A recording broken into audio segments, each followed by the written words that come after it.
Bonjour à tous, sans oublier nos amis francophones et nos cousins canadiens. Nous allons donc voir le tutoriel numéro 9 du module d'initiation et nous allons traiter de la fiche de paye. Alors, comme au début de chaque tutoriel, je vous rappelle l'architecture générale de l'action de formation Gérer son budget qui comprend 3 modules, un module initiation, un module formation et un module pratique. Donc aujourd'hui, notre tutoriel numéro 9, comprendre sa fiche de paye, est inclus dans le module initiation. Alors, la fiche de paye, eh bien là, nous sommes dans le domaine numéro 8. Et nous allons étudier donc toutes les problématiques et toutes les difficultés à bien comprendre sa fiche de paye parce qu'on a du mal des fois à s'en sortir entre le brut, le net, l'imposable et puis maintenant on a le net de net. Donc, comme dit un peu cette caricature, trop de lignes, tue la ligne. Et là, on a beaucoup de prises de tête. Alors, comprendre sa fiche de paye, eh bien, c'est avant tout étudier la décomposition du salaire. Pour cela, vous connaissez ma devise, c'est apprendre par l'exemple.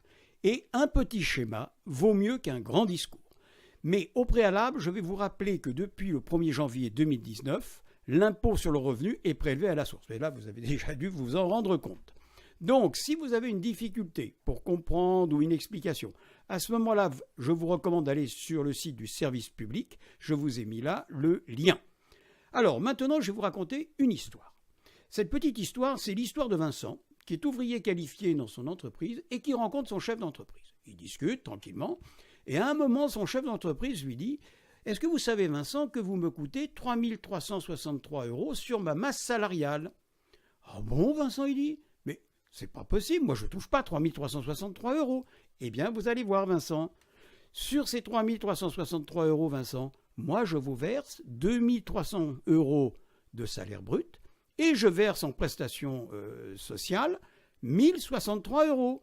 Mais sur ces 2 300, dit Vincent, moi je ne touche pas ça. Et bien sûr, c'est normal, Vincent, parce que sur ces 2 300 € bruts, eh bien, vous allez vous aussi verser vos cotisations salariales de prestations sociales.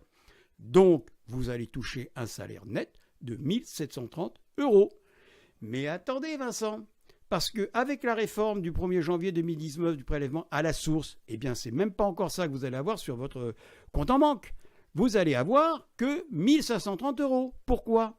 Parce que sur ces 1730 € de salaire net, eh bien, vous avez eu votre prélèvement à la source de 200 € qui vaut au budget. Et bien évidemment, vous toucherez, vous, sur votre compte en banque, que 1530 €. C'est ce que l'on appelle le net de net.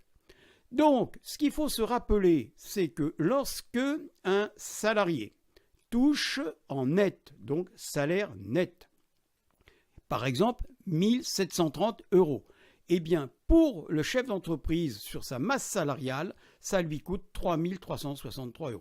Donc, il y a un petit calcul qui est facile à faire. Lorsque vous demandez une augmentation, par exemple, de 200 € net à votre chef d'entreprise, lui, il faut qu'il sache qu'il faut que dans sa masse salariale, il prévoit 400 €. Donc, maintenant, vous avez tous sur vos fiches de salaire ces 3 mentions. Le net avant prélèvement, le prélèvement à la source, bien sûr, ça varie avec chacun en fonction de ses revenus, ses propres revenus.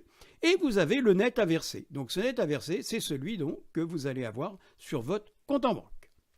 Alors, un conseil, si vous avez vraiment des difficultés, et puis même si vous voulez être curieux, eh bien un conseil, le plus simple, c'est de demander des explications à votre DRH.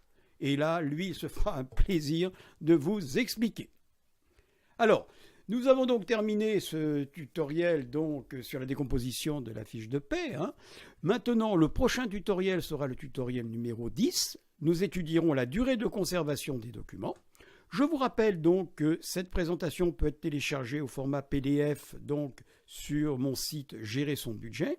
Et que ensuite, eh bien, moi, comme à chaque tutoriel, je vous propose de vous abonner à ma chaîne dans le coin à droite pour vous tenir informé des prochains thèmes budgétaires que je traiterai, notamment sous forme de tutoriels simples et pédagogiques, afin de faciliter votre compréhension du sujet. Les 3 prochains thèmes donc que j'aborderai seront la gestion financière d'une association, la gestion budgétaire des collectivités territoriales à travers notamment la gestion budgétaire d'une mairie, et enfin le 3e thème, ce sera la gestion dans le temps du surendettement pour aller pas à pas vers le redressement de la situation personnelle.